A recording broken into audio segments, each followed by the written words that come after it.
Hello students, welcome back to my channel.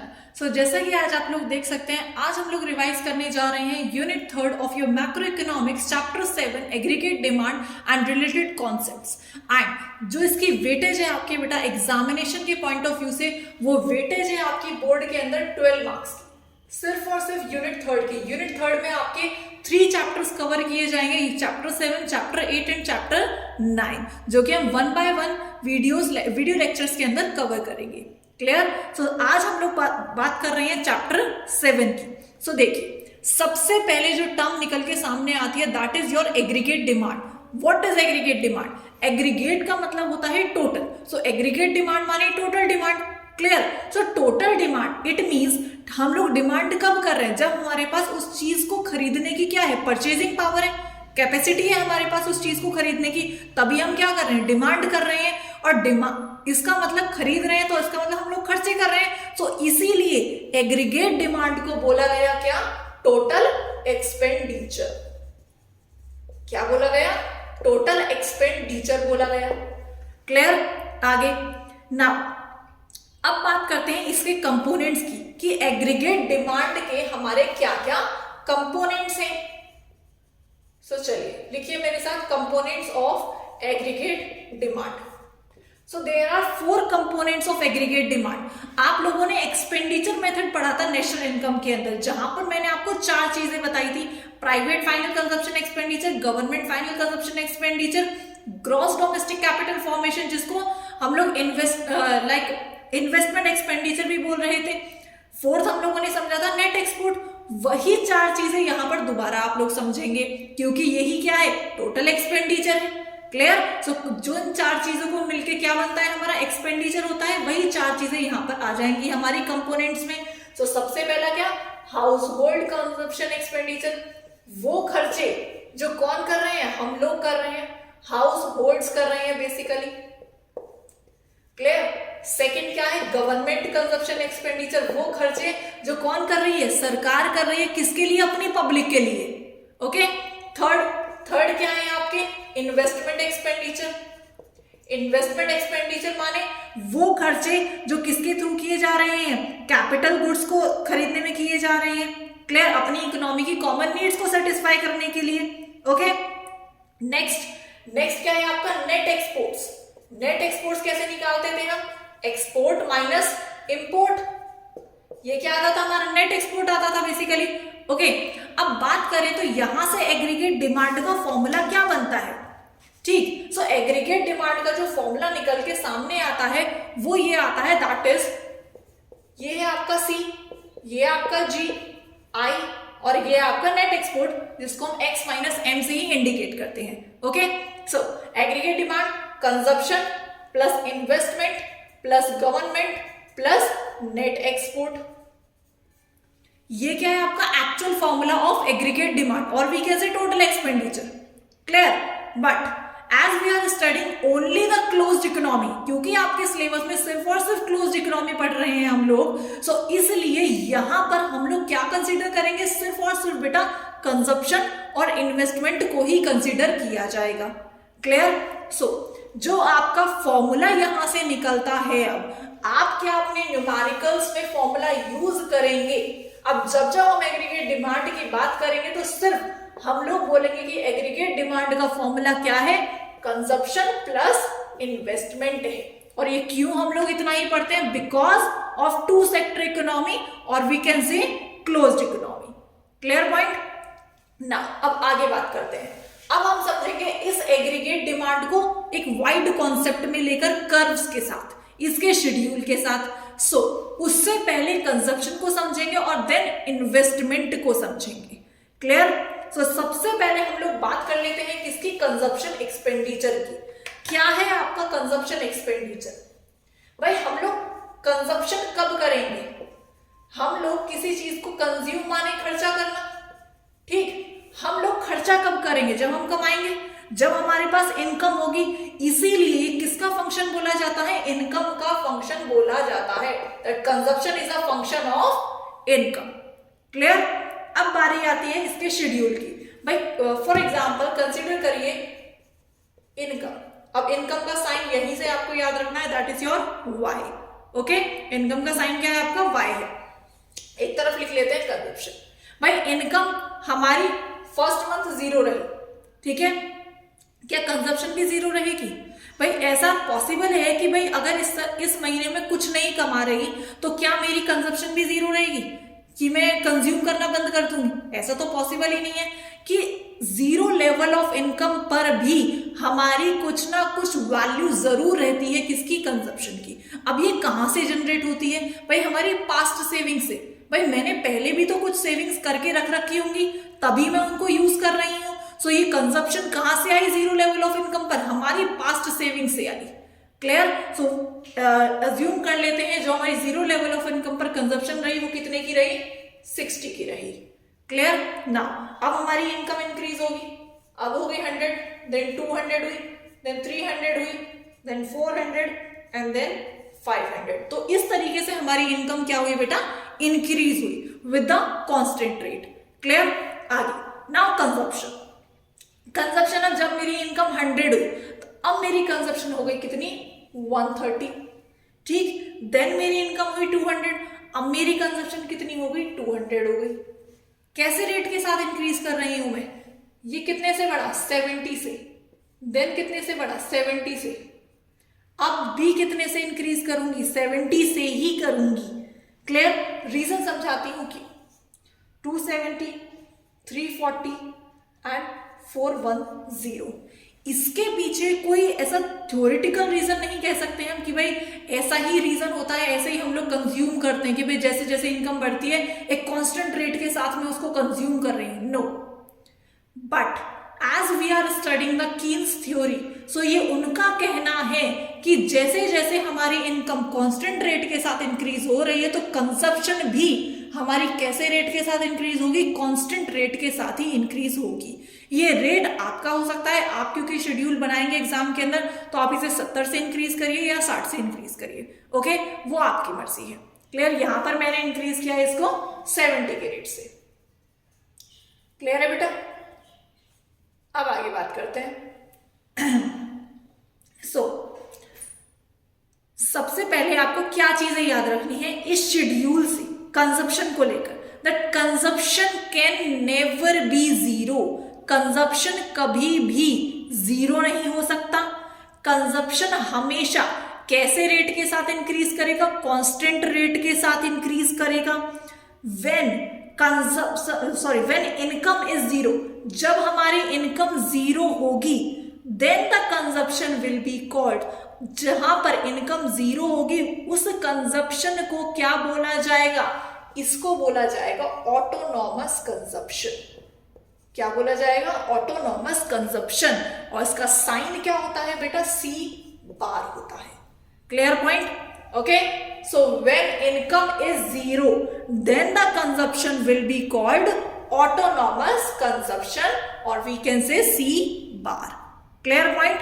आगे, autonomous consumption exist because of past savings. वही reason जो मैंने आपको पहले समझाया कि जो ऑटोनॉमस कंजप्शन हमारी एग्जिस्ट करती है वो किसकी वजह से करती है, पास्ट सेविंग्स की वजह से करती है। Clear point? आगे अब बात करते हैं इसके कर्व की। इसका कर्व किस तरीके का बनेगा।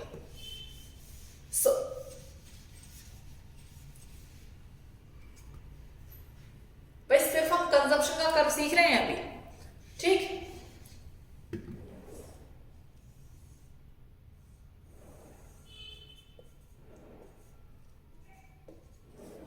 अब देखिए भाई यहां पर ये 0 लेवल है, ठीक है, वैल्यूज किससे शुरू हुई है, 60 से। सो मान के चलते हैं भाई ये प्रॉपर गैप रहता है हमारे। सो यहाँ पे 60 है, देन यहाँ पर 120 है, देन सो ऑन। ओके, सो जो हमारा कर्व शुरू होगा वो कहां से शुरू होगा, 60 से शुरू होगा, दैट मीन्स यहां से। और आपको ये ध्यान रखना है जब भी हमारा कांस्टेंट रेट के साथ वैल्यू इंक्रीज कर रही है तो हमारा कर्व कैसा जाता है, स्ट्रेट लाइन जाता है। और इंक्रीज हो रही है वैल्यूज, इसलिए कैसा जाएगा, अपवर्ड जाएगा। Okay, so straight line upward, जिसे हम क्या बोलते हैं, लीनियर बोलते हैं। ओके, सो कंजप्शन का कर्व कैसा जाएगा, कुछ इस तरीके का। क्लियर है पॉइंट, कि that consumption curve will be straight और लीनियर। क्लियर? चलिए आगे बढ़ते हैं। अब एक मैथमेटिकल के पॉइंट ऑफ व्यू से एक कंजप्शन फंक्शन का फॉर्मूला बनता है, वो क्या है आपका? That is C equals to C bar plus B Y। Now अब यहां पर समझिए, ये C बार तो आपको पता चल गया होगा, that is your autonomous consumption, ठीक है। Now what is B? B है आपका MPC। क्या बोलते हैं इसे? MTC बोलते हैं। And this is also called slope of consumption curve. क्या बोलते हैं? Slope of consumption curve. आगे हम लोग समझेंगे कि ये एमपीसी है क्या बेसिकली, ओके। एंड एमपीसी का ये फॉर्मूला क्या होता है? Change in consumption upon change in income, और इसको भी हम लोग स्लोप ऑफ कंजप्शन कर्व बोल सकते हैं, ओके। एंड वाई का मतलब क्या है? Income. Clear point? So formula क्या है? C equals to C bar plus BY and it is called consumption function, okay. आपको क्वेश्चन इस तरीके का आएगा that derive the consumption function, तो आपको ये कंजप्शन फंक्शन डिराइव करना होगा क्वेश्चन के अंदर। क्लियर है? आगे बढ़ते हैं। अब बात करते हैं इन्वेस्टमेंट की। ये तो हो गई कंजप्शन की बात। अब हम लोग समझेंगे कि इन्वेस्टमेंट क्या है बेसिकली। सो भाई इन्वेस्टमेंट किसका फंक्शन है? जैसे कंजप्शन हमारी इनकम का फंक्शन बना था, अब इन्वेस्टमेंट किसका फंक्शन है? भाई इन्वेस्टमेंट डिपेंड होती है किस पे? रेट ऑफ इंटरेस्ट पर। आप बैंक में गए और आपने बैंक में देखा कि अभी 10% रेट ऑफ इंटरेस्ट बन रहा है, ठीक है। आप वहां से लोन लेकर आ गए, लेकिन आप नेक्स्ट डे जब गए तो आपने देखा कि भाई अब 20% रेट ऑफ इंटरेस्ट हो गया, तो क्या आप उतना लोन दोबारा लोगे?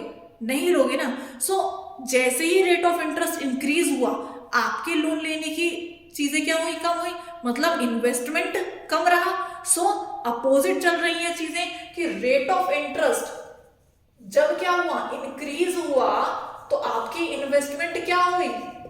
डिक्रीज हुई। और जैसे ही रेट ऑफ इंटरेस्ट अब 5% अगर हो गया, तो इन्वेस्टमेंट भी क्या हुई? इंक्रीज हो गई। आपने लोन ले लिया जाके ज्यादा से ज्यादा, तो उससे क्या हुआ? इन्वेस्टमेंट इंक्रीज हुआ मार्केट में। सो ये कैसे हैं? अपोजिटली चल रहे हैं। जब भी हमारी चीजें अपोजिटली रन करती हैं, उससे क्या बोलते हैं हम लोग? इनवर्स रिलेशन बोलते हैं। क्या बोलते हैं? Inverse relation. सो हम कह सकते हैं कि इन्वेस्टमेंट और रेट ऑफ इंटरेस्ट के अंदर कैसा रिलेशन बनता है? इनवर्स रिलेशन आपका बनता है। क्लियर? इनवर्स रिलेशन का कर्व कैसा होता है आपका? आप आई थिंक आप सभी को पता होगा, इनवर्स रिलेशन का कर्व होता है आपका डाउनवर्ड स्लोपिंग, ओके। आगे अब बात करते हैं इन्वेस्टमेंट को लेकर, that how many types of investment. So there are 2 types of investment. कितने तरीके की इन्वेस्टमेंट होती है हमारी? 2 तरीके की हमारी इन्वेस्टमेंट होती है। कौन कौन सी? सबसे पहली है इंड्यूस्ड इन्वेस्टमेंट। क्या है आपकी? Induced investment. सेकेंड है आपकी बेटा ऑटोनॉमस इन्वेस्टमेंट। क्या है? Autonomous investment. सो अब बात कर लेते हैं इंड्यूस्ड इन्वेस्टमेंट क्या है बेसिकली। इंड्यूस्ड इन्वेस्टमेंट हमारी वो इन्वेस्टमेंट होती है जिसे कौन करते हैं? Private sector, okay. जहां पर इन्वेस्टमेंट किसके थ्रू की जाती है? प्राइवेट सेक्टर के थ्रू की जाती है। अब जहां जहां प्राइवेट सेक्टर का नाम आता है, वहां वहां पर उनका एम क्या बनता है? प्रॉफिट अर्निंग, ठीक है भाई। जैसे मान लीजिए अब उनकी इनकम इंक्रीज हुई, तो उनकी इन्वेस्टमेंट भी इंक्रीज होगी, ठीक है भाई। उनकी इनकम इंक्रीज हो रही है, तभी तो वो कहीं पर इन्वेस्ट कर पाएंगे। अब मान लीजिए उनके पास इनकम ही नहीं है, तो वो इन्वेस्टमेंट कैसे करेंगे?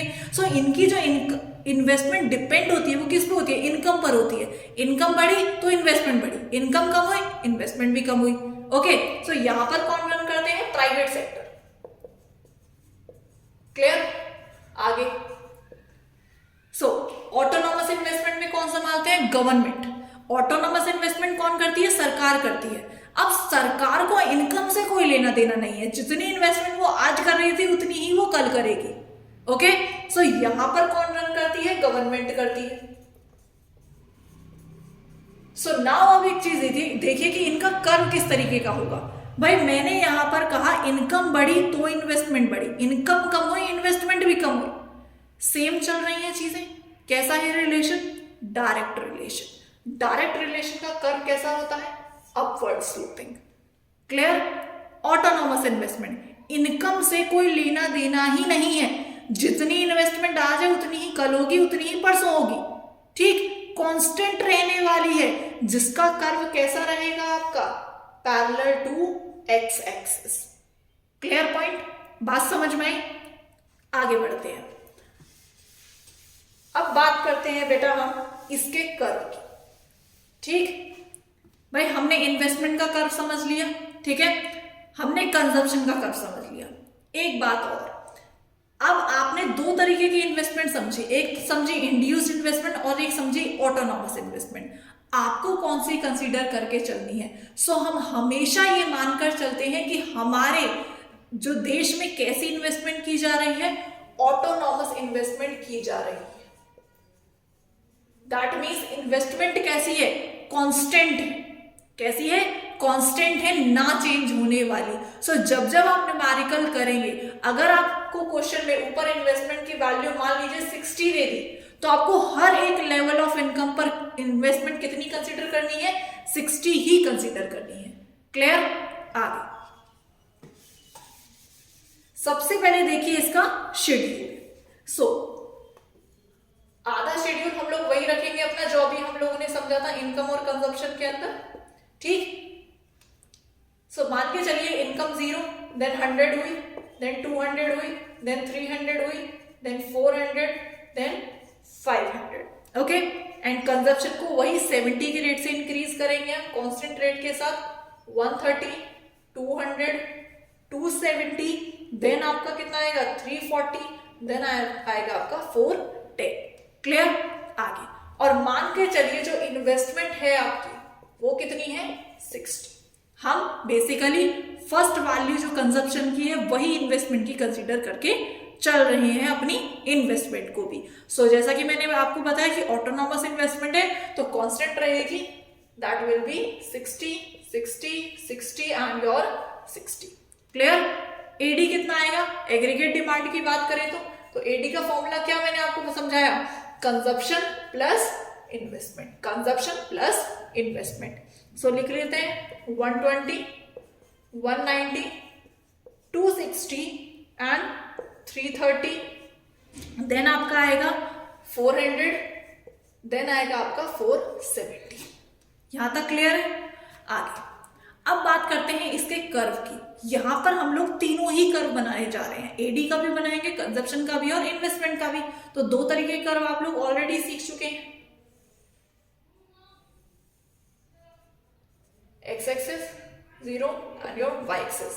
सबसे पहले इन्वेस्टमेंट का कर्व बना लीजिए भाई। यहां से 60 के वैल्यूज मान लीजिए शुरू हुई है हमारी, ठीक है। 60, 60, 60 ही है। कर्व कैसा जाएगा? Straight line parallel to X axis. ठीक है, किसका कर्व हुआ? इन्वेस्टमेंट का कर्व हुआ। क्लियर? नाउ अब बनाते हैं कंजप्शन का कर्व। तो कंजप्शन भी कैसे रेट के साथ इंक्रीज है? कांस्टेंट रेट के साथ, मींस 70 के रेट के साथ इंक्रीज हो रही है ये हर एक लेवल पर। ठीक, कर्व कैसा जाएगा? Straight line upward. ये क्या हो गया? हमारे कंजप्शन का कर्व। नाउ अब बारी आती है किसकी? एडी की। अब बनाना है हमें एडी का कर्व। अब एक चीज देखिए भाई, एडी किस रेट के साथ इंक्रीज कर रहा है? भाई डिफरेंस निकालिए। 70 आया, यहां भी 70 ही आएगा, यहां भी 70 ही आएगा, और जैसे जैसे आप देखते चले जाएंगे वो 70 ही आएगा आपका। ठीक, लेकिन ये 70 ही क्यों आ रहा है भाई? कंजप्शन भी 70 के साथ इंक्रीज कर रहा है और ये भी 70 के साथ इंक्रीज कर रहा है। बेसिकली इन्वेस्टमेंट से कोई इफेक्ट पड़ ही नहीं रहा। ठीक, फर्क कौन डाल रहा है? कंजप्शन, क्योंकि इन्वेस्टमेंट तो क्या है? कांस्टेंट है। क्लियर? अगर आप कंजप्शन और एग्रीगेट डिमांड का डिफरेंस निकालने बैठे तो वो क्या आएगा? इन्वेस्टमेंट की ही वैल्यू निकल के सामने आएगी। ठीक है, अगर हम ये बोलने लगे दैट एग्रीगेट डिमांड और कंजप्शन का डिफरेंस क्या है? वो है इन्वेस्टमेंट। इट मींस दोनों के बीच का गैप क्या हुआ? इन्वेस्टमेंट हुआ। वैल्यू किससे शुरू है? 120 से। कर्व बनाइए पहले भाई। अभी क्या बताया? कांस्टेंट रेट के साथ इंक्रीज कर रहे हैं, that means straight line upward. यहां से 120 आ गया हमारा, straight line upward means parallel to consumption curve, parallel to consumption curve. Clear? दोनों के बीच का डिफरेंस क्या है? इन्वेस्टमेंट है। यहां पर क्या है? ये इन्वेस्टमेंट। Clear point? बात समझ में आई आप लोगों को? एक बार दोबारा रिपीट कर देते हैं। दैट एग्रीगेट डिमांड और कंजप्शन के बीच का जो डिफरेंस है वो क्या कहलाता है, इन्वेस्टमेंट कहलाया जाएगा। ठीक, इसीलिए ये दोनों क्या है, एक दूसरे के पैरेलल हैं। एग्रीगेट डिमांड किसके पैरेलल है, कंजप्शन के पैरेलल है, और दोनों के बीच का जो गैप है वो क्या कहलाता है, आपका इन्वेस्टमेंट कहलाता है। Clear point. चलिए अब आगे बात करते हैं हम लोग एग्रीगेट सप्लाई की। ये तो बात हुई हमारी एग्रीगेट डिमांड की। नाउ बात करेंगे हम लोग किसकी, एग्रीगेट सप्लाई की।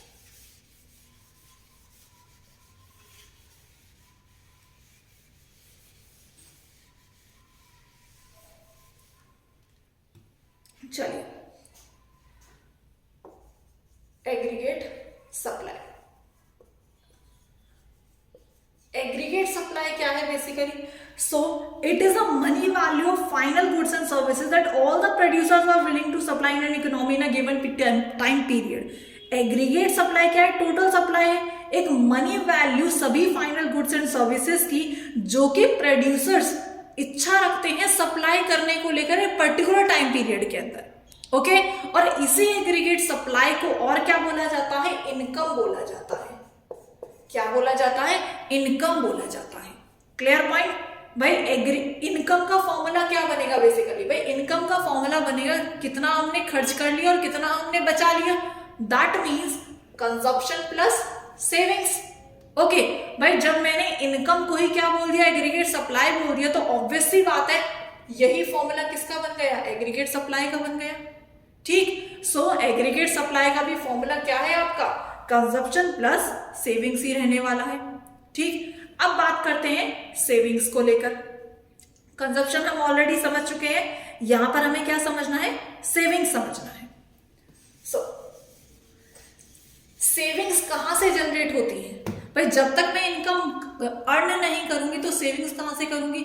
सो ऑब्वियसली बात है that saving is also the function of income. Clear. आगे अब बात करते हैं इसके शेड्यूल की, income, savings and your consumption.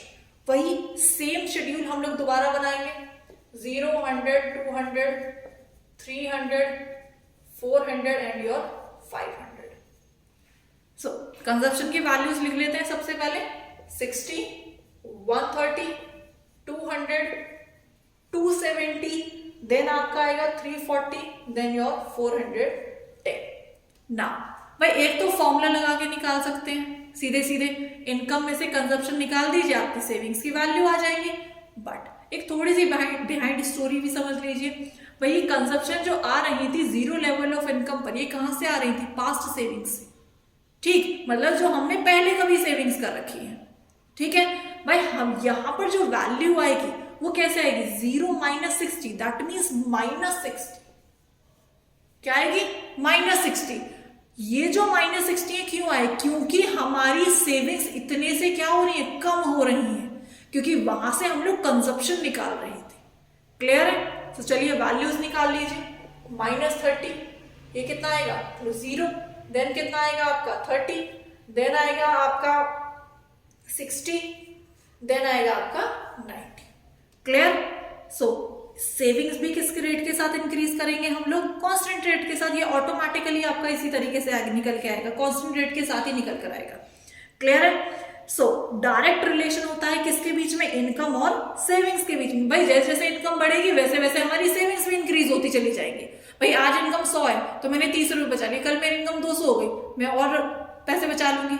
ठीक, सो इनकम जैसे जैसे इंक्रीज होगी वैसे वैसे हमारी सेविंग्स भी क्या होंगी, इंक्रीज होंगी। और इसीलिए कैसा रिलेशन होता है, डायरेक्ट रिलेशन होता है किसके बीच में, इनकम और सेविंग्स के बीच में।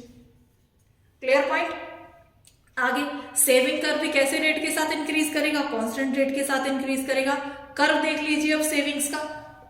भाई कंजप्शन की वैल्यू पॉजिटिव से शुरू हो रही थी तो इसलिए हमने उसको ऊपर से शुरू किया था। ठीक है, नाउ सेविंग्स की वैल्यू माइनस से शुरू हो रही है, नेगेटिव से शुरू हो रही है, तो ये कहां से जाएगा, आपके यहां से जाएगा, नीचे से।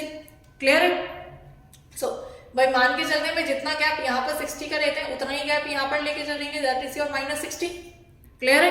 -60 से वैल्यू शुरू हो रही है, देन यहाँ पर आ जाएगा आपका कहीं -30, यहाँ 30 आ जाएगा। ओके, सो भाई कर्व शुरू होगा, ये भी कैसे रेट के साथ इंक्रीज है, कांस्टेंट रेट के साथ। सो ऑब्वियस सी बात है कर्व कैसा जाएगा, स्ट्रेट लाइन अपवर्ड। सो यहां से शुरू करते हैं और ये कर्व कैसा गया आपका, कुछ इस तरीके का।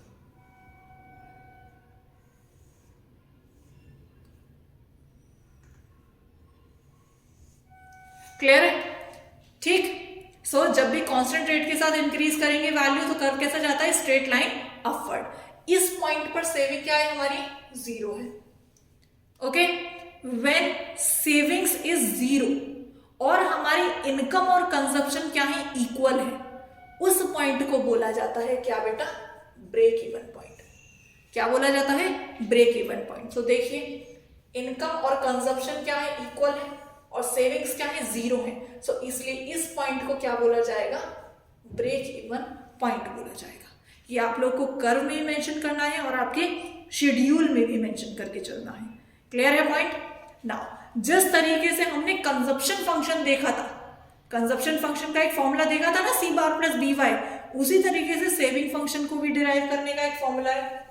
वो क्या है, minus C bar plus 1 minus B Y. ठीक भाई, ये माइनस सी बार क्या है, डिस सेविंग्स की वैल्यू।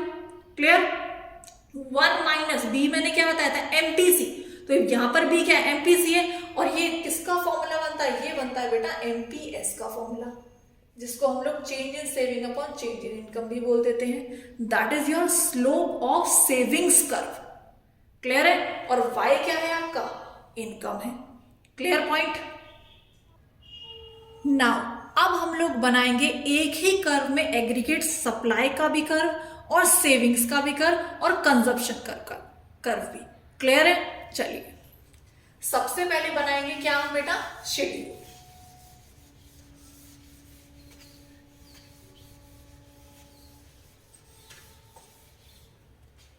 चलिए एक तरफ लिख लेते हैं इनकम, देन कंजप्शन, देन आपका सेविंग्स, एंड देन आपका aggregate supply, which the formula is consumption plus savings. Clear है, याद होगा आई थिंक आप सभी को। सो वही सेम शेड्यूल पहले नोट डाउन कर लेते हैं, 0, 100, 200, 300, 400 एंड आपका 500। कंजप्शन की वैल्यूज लिख लेते हैं, 60, 130, 200, 270, 340 एंड योर 410। सेविंग्स की वैल्यू भी लिख लेते हैं, -60, -30, 0, 30, 60 एंड योर 90।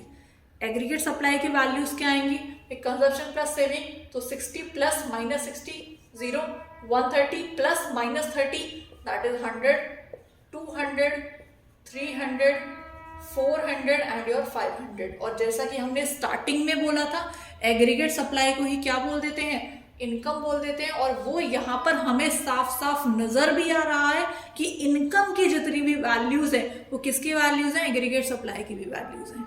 क्लियर है यहाँ तक। चलिए अब बात करते हैं इसके कर्व की। तो जैसा कि हमने कंजप्शन का कर्व सीख लिया, हमने सेविंग्स का कर्व सीख लिया। क्लियर है, तो सबसे पहले हम उन दोनों के कर्व्स को बनाएंगे।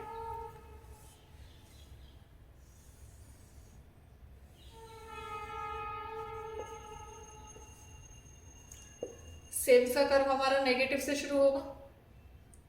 सो बेटा सेविंग्स का कर्व हमारा यहां से शुरू करते हैं, -60, यहाँ पे कंसिडर करते हैं -30, यहाँ पे मान लीजिए 30 है और यहाँ पर 60 है। Clear. So straight line upward जाएगा सेविंग्स का कर्व। क्लियर। देन कंजप्शन का कर्व भी कैसे जाएगा, स्ट्रेट लाइन अपवर्ड। सो आपको बस ये ध्यान रखना है कि कंजप्शन और सेविंग के कर्व को इंटरसेक्ट नहीं होने देना। ठीक है, कैसे भाई, 60 से शुरू करेंगे, स्ट्रेट लाइन अपवर्ड है, यहां पे ले जाके रोक देना है आपको। ठीक, दोनों को पास में ले जाके क्या कर देंगे, रोक देंगे। ओके ना, अब एक डॉटेड लाइन लेकर जाएंगे हम, कहां से, जहां पे हमारा जो सप्लाई है वो क्या हुआ है, इंटरसेक्ट हुआ है एक्स एक्सिस पर। ठीक, मींस ब्रेक इवन पॉइंट। यहाँ पे सेविंग्स क्या है, 0 है, और ये क्या है, ब्रेक इवन पॉइंट है। और इसी पॉइंट पर हमारे क्या होनी चाहिए, एग्रीगेट सप्लाई भी हमारा सेम होना चाहिए कंजप्शन से, कह सकते हैं इनकम सेम होनी चाहिए। ओके सो यहां से हम क्या लेंगे, एक डॉटेड पॉइंट लेंगे, क्लियर है, जो कि क्या रहेगा आपका, यहां पर आपको इंटरसेक्ट करना है, ठीक। सो देन अब हम बनाएंगे एग्रीगेट सप्लाई का कर्व, जिसे हम लोग क्या बोल देते हैं, इनकम बोल देते हैं। और आपको यहां से ध्यान रखना है कि आपका जो ये इनकम का कर्व होगा, जो ये इनकम का कर्व होगा या फिर कह लो एग्रीगेट सप्लाई का कर्व होता है, ये कितने एंगल का होता है बेटा, ये होता है आपका 45 डिग्री का। कितने का होता है, 45 डिग्री का, ठीक। आप इसको इस तरीके से भी कर सकते हैं कि पहले आप 45 डिग्री का एंगल लेकर किसका बनाएंगे, एग्रीगेट सप्लाई का कर्व बनाएंगे। भाई ये 90 है टोटल, तो इसका हाफ सीधे सीधे क्या हो जाएगा, एग्रीगेट सप्लाई का कर्व बन जाएगा, ठीक है।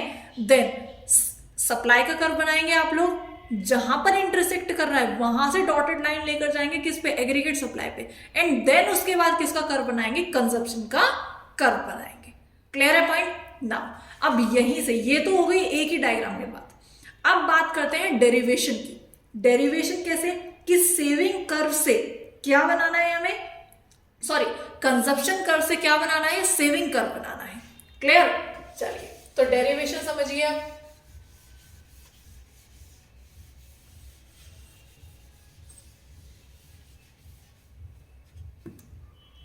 डेरिवेशन के अंदर क्या है, derivation of saving curve from consumption curve,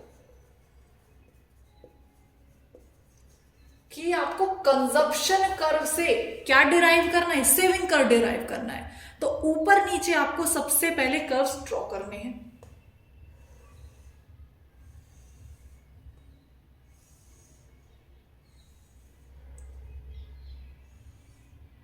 ये सेविंग कर्व रहेगा यहां पर हमारा, क्योंकि हम लोग सेविंग कर्व को बाद में बनाएंगे।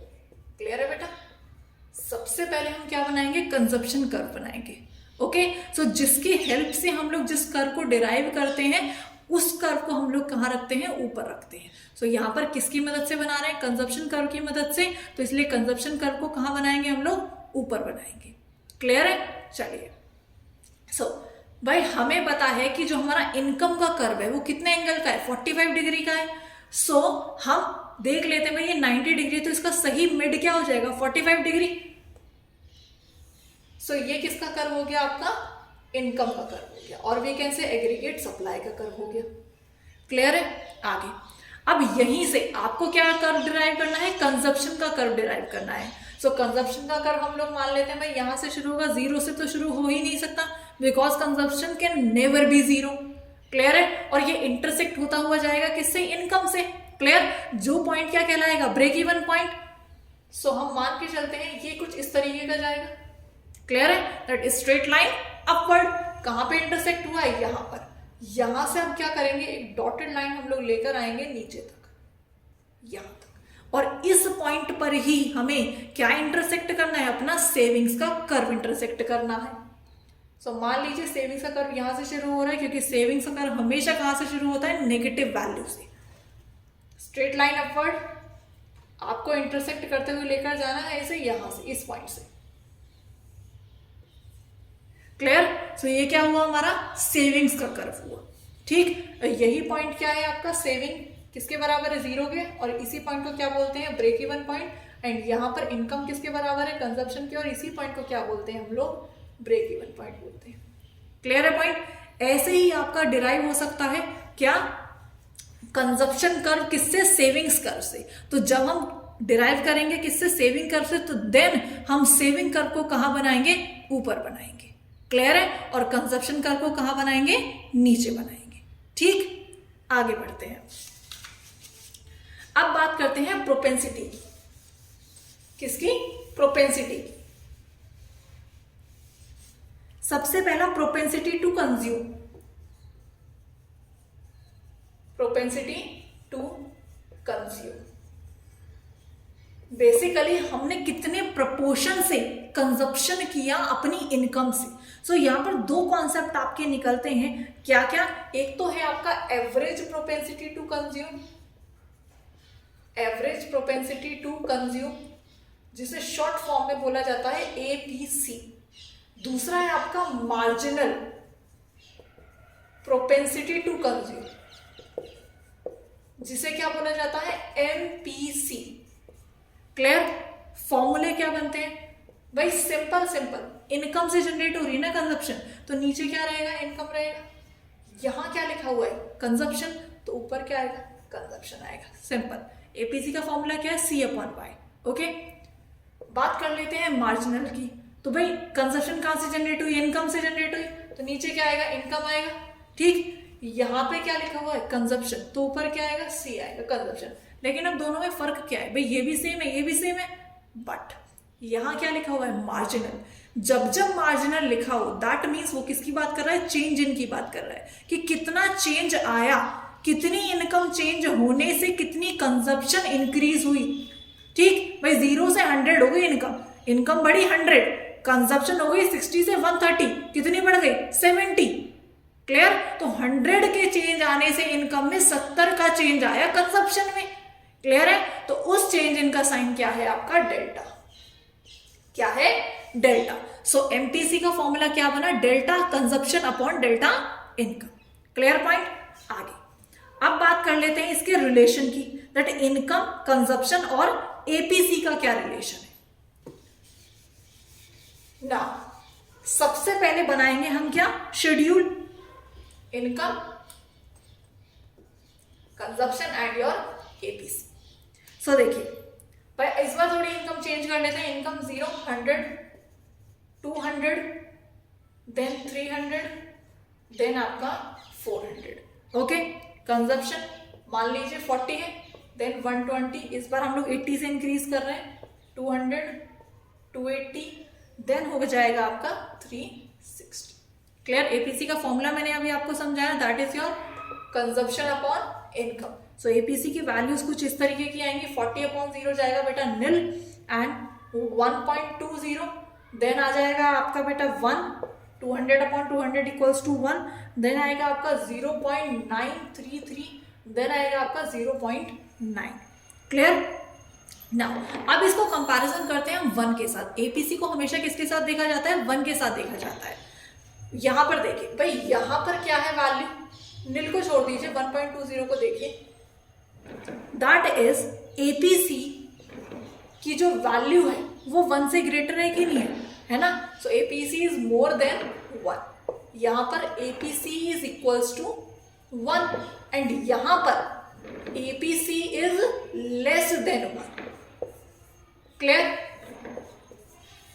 यहां पर क्या है? एपीसी बड़ा है किससे? 1 से। यहां पर एपीसी बराबर है किसके? 1 के। और यहां पर एपीसी कम है किससे? 1 से। क्लियर? अब यहां आ जाइए ना, अब देखिए भाई, यहां पर एपीसी ग्रेटर है किससे? 1 से। सो यहां पर जो हमारी कंजप्शन की वैल्यू है वो क्या है? ज्यादा है किससे? इनकम से। That means consumption is greater than income. Clear?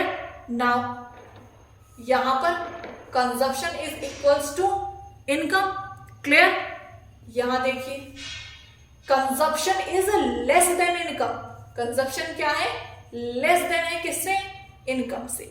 सो कैसे डिफाइन करना है अब इसे?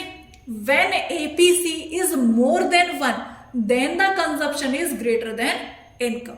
When APC is equals to 1, then consumption is also equals to income. When APC is less than 1, then consumption is also less than income. Clear point? Now अब curve की बात कर लेते हैं। देखिए, सो कर्व किस किस का बनाएंगे हम? इनकम का और कंजप्शन का, और वहीं पर डिफाइन करेंगे किसको? एपीसी को भी। सो इनकम का कर्व कैसा बनता है? 45 डिग्री का। वही कंजप्शन का कर्व इंटरसेक्ट करते हुए जाएगा स्ट्रेट लाइन अपवर्ड किसको? इनकम को। ये रहा। ठीक, यहां से बस एक चीज ध्यान रखनी है, जिसका कर्व ऊपर होता है उसकी वैल्यू ग्रेटर रहती है, कि आपको पता नहीं चल रहा भाई किसकी वैल्यू ग्रेटर है। ठीक, सो यहां पर इनकम का कर्व ऊपर है और कंजप्शन का नीचे है। दैट मीन्स ये जो पोर्शन है ये किसका पोर्शन है? Income, sorry, consumption is less than income का। क्लियर? यहां पर देखिए, ये जो लाइन है ये किसकी है, इनकम के कर्व की, और ये किसकी लाइन है, कंजप्शन के कर्व की। तो कंजप्शन का कर्व ऊपर जा रहा है, सो इसलिए ये वाली क्या है, consumption is more than income. Clear. और हमने अभी रिलेशन क्या देखा, when consumption is more than income then APC is greater than 1। तो यहां पर क्या है आपका, एपीसी इज ग्रेटर देन 1 है, और यहां पर दोनों की वैल्यू सेम है, कंजप्शन और इनकम की। तो यहां पर रिलेशन भी किसका है, एपीसी इक्वल्स टू 1 का है। Clear point. And when consumption is less than income then APC is also less than 1। Clear point, बात समझ में आई। आगे बढ़ते हैं। अब बात कर लेते हैं प्रोपेंसिटी टू सेव की।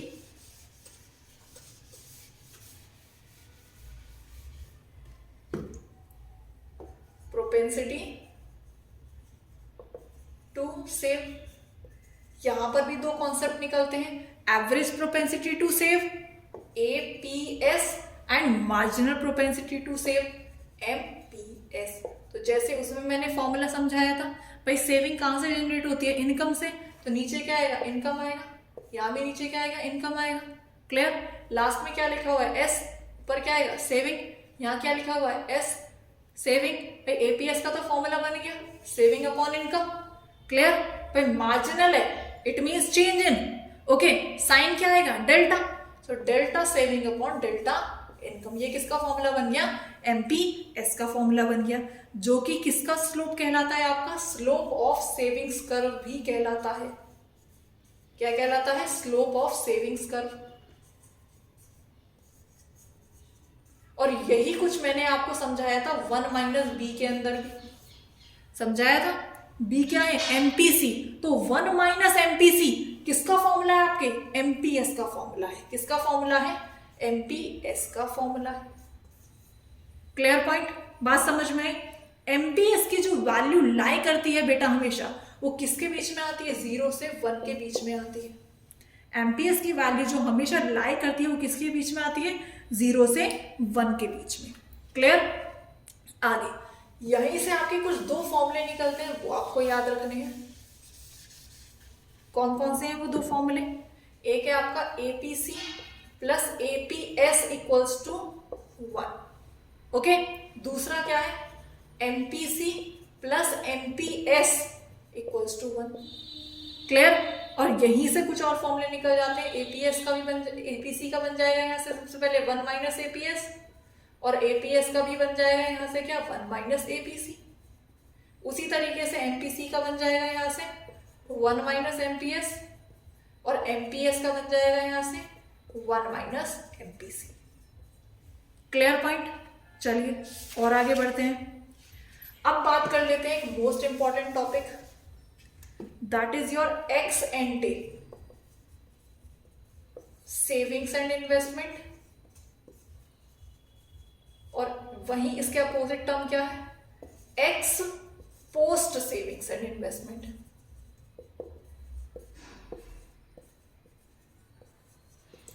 क्या है ये टर्म्स बेसिकली, एंटे का मतलब होता है प्लान्ड, जो बेसिकली पहले से क्या करी जा चुकी है, प्लान की जा चुकी है।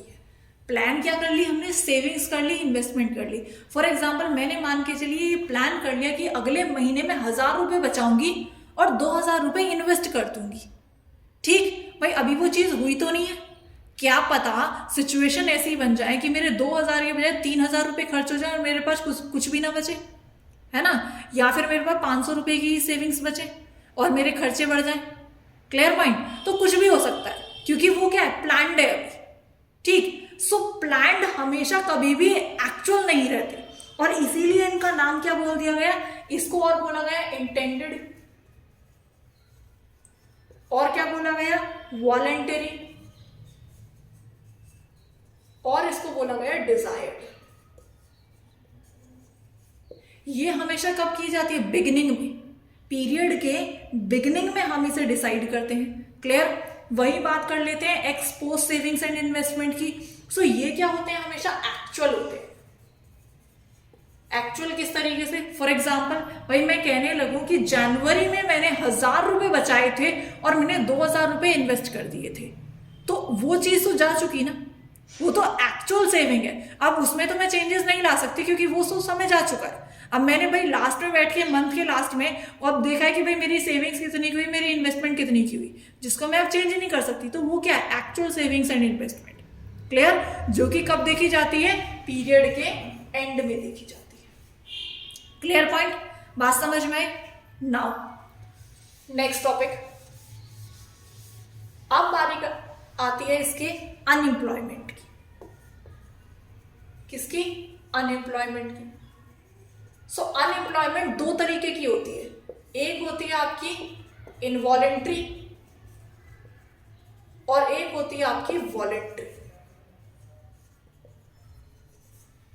वॉलेंट्री एम्प्लॉयमेंट कैसी होती है? अनएम्प्लॉयमेंट बेसिकली वॉलेंटरी का मतलब होता है वो चीजें जो हम अपनी इच्छा से कर रहे हैं। कैसे कर रहे हैं? अपनी इच्छा से कर रहे हैं बेसिकली। सो एक ऐसी अनएम्प्लॉयमेंट जो हम अपनी इच्छा से लिए बैठे हैं। इट मीन्स कि रोजगार तो है लेकिन हम करना नहीं चाहते। ओके, सो वो क्या होती है? वॉलेंटरी अनएम्प्लॉयमेंट, जो अपनी इच्छा से बेरोजगार है। इनवॉलेंटरी अनएम्प्लॉयमेंट जहां पर हम काम तो करना चाहते हैं किसी भी वेज रेट पर, लेकिन हमारे लिए काम नहीं है, जो एक्चुअल में बेरोजगार है। Clear point?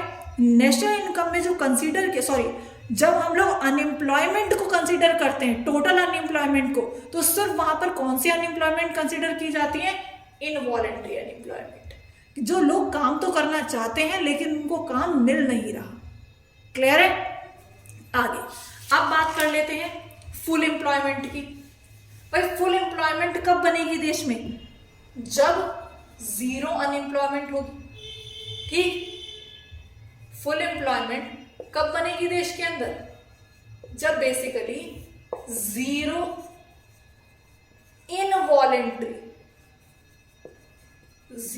इनवॉलेंट्री क्या होगी? अनएम्प्लॉयमेंट होगी। तब हमारे देश में क्या आ जाएगी? फुल एम्प्लॉयमेंट आ जाएगी। इट मीन्स कोई भी बेरोजगार नहीं है, जो लोग काम करना चाहते हैं उन सभी के पास क्या है? रोजगार है। क्लियर? ना अब दो तरीके की और अनएम्प्लॉयमेंट यहां से निकल के सामने आती है। कौन कौन सी? एक है आपकी फ्रिक्शनल और एक है आपकी स्ट्रक्चरल। फ्रिक्शनल अनएम्प्लॉयमेंट और एक है structural unemployment. Frictional unemployment basically वो अनएम्प्लॉयमेंट होती है जो एक टाइम पीरियड पर होती है, कि कुछ टाइम पीरियड की। फॉर एग्जाम्पल, भाई मैं आज कहीं पर जॉब कर रही हूँ, किसी कॉर्पोरेट सेक्टर में मैं जॉब कर रही हूँ और मैं स्विच कर रही हूँ वहां से, तो मैं पहले रिजाइन दूंगी। ठीक है? देन मैं किसी सी कंपनी में जाके जॉब शुरू करूंगी। सो वहां पर ज्वाइनिंग लेने तक का और वहां से छोड़ के आने तक का जो ये बीच का टाइम पीरियड है, ठीक है, कि एक हफ्ता लग गया मुझे, भाई मैंने पहले एक हफ्ते पहले वहां पे रिजाइन दिया और एक हफ्ते बाद मैंने दूसरी जॉब पे ज्वाइन किया। सो वो जो एक हफ्ते का जो टाइम पीरियड है, that will be called frictional unemployment. So ये किस बेसिस पर होता है? जो बीच का जो टाइम पीरियड होता है, मिड टाइम पीरियड बेसिकली, जहां पर हम क्या है? बेरोजगार है कुछ समय के लिए। क्लियर? स्ट्रक्चरल अनएम्प्लॉयमेंट क्या है? स्ट्रक्चरल अनएम्प्लॉयमेंट डिपेंड होता है किसी स्पेसिफिक स्किल पर, कि अब वो स्किल अगर मेरे पास है तो मेरे पास जॉब है, अदरवाइज नहीं है। Clear? So specific type of workers basically इसमें आते हैं, that it refers to unemployment in which people remain unemployment due to a mismatch between unemployed person and the demand for a specific type of worker, कि वहां पर किसी quality के basis पर workers को लिया जा रहा है, कि अगर आपके पास वो क्वालिटी है तो आपको लिया जाएगा, अदरवाइज नहीं। सो बेसिकली एक स्किल के बेसिस पर कह सकते हैं कि हमारी जो एम्प्लॉयमेंट टिकी हुई है वो किसी स्किल पर टिकी हुई है। ओके, सो उसे क्या बोलते हैं हम लोग? स्ट्रक्चरल अनएम्प्लॉयमेंट बोलते हैं। Clear point? नाउ अब एक बहुत जल्दी से गो थ्रू ले लेते हैं हम अपना, जो फॉर्मूले हम लोगों ने पूरे चैप्टर के अंदर देखे हैं। ठीक? सबसे पहले हमने देखा इनकम का, that is will be of consumption and consumption plus savings. फिर हमने देखा था एग्रीगेट डिमांड का, क्या था हमारा? Consumption plus investment. देन फिर हम लोगों ने एग्रीगेट सप्लाई, वही कंजप्शन प्लस सेविंग्स का देखा था। देन एपीसी, एपीएस, एमपीसी और आपका एमटीएस, क्या क्या फॉर्मूले थे? एपीसी का था कंजप्शन अपॉन इनकम, एक और फॉर्मूला 1 माइनस एपीएस, एपीएस का सेविंग अपॉन इनकम, क्या था? 1 माइनस एपीसी। देन एमटीसी का क्या था, consumption upon change in consumption upon change in income, तो 1 माइनस एमपीएस भी एक और फॉर्मूला बनता है यहीं से, एमपीएस का change in saving upon change in income, यहीं से फॉर्मूला बनता है 1 माइनस एमपीसी का। क्लियर? दो फंक्शंस हम लोगों ने देखे थे, एक था सी का C bar plus B Y, और एक था आपका सेविंग का, that was minus C bar plus 1 minus B Y. Clear? So यहाँ पर ये चैप्टर आपका खत्म होता है, यहाँ पे आपके इस चैप्टर का रिवीजन होता है। ओके, सो आई होप आप सभी को समझ में आया होगा, and back to back revise करते रहिए, ना समझ में आए कमेंट सेक्शन में पूछिए, जहां पर भी आपको प्रॉब्लम आ रही है। क्लियर? सो एंड अगर आपको मेरी वीडियोस पसंद आ रही है तो सब्सक्राइब करिए, शेयर करिए, लाइक करिए, कमेंट करिए ज्यादा से ज्यादा, and thank you so much. मिलते हैं नेक्स्ट वीडियो में, बाय।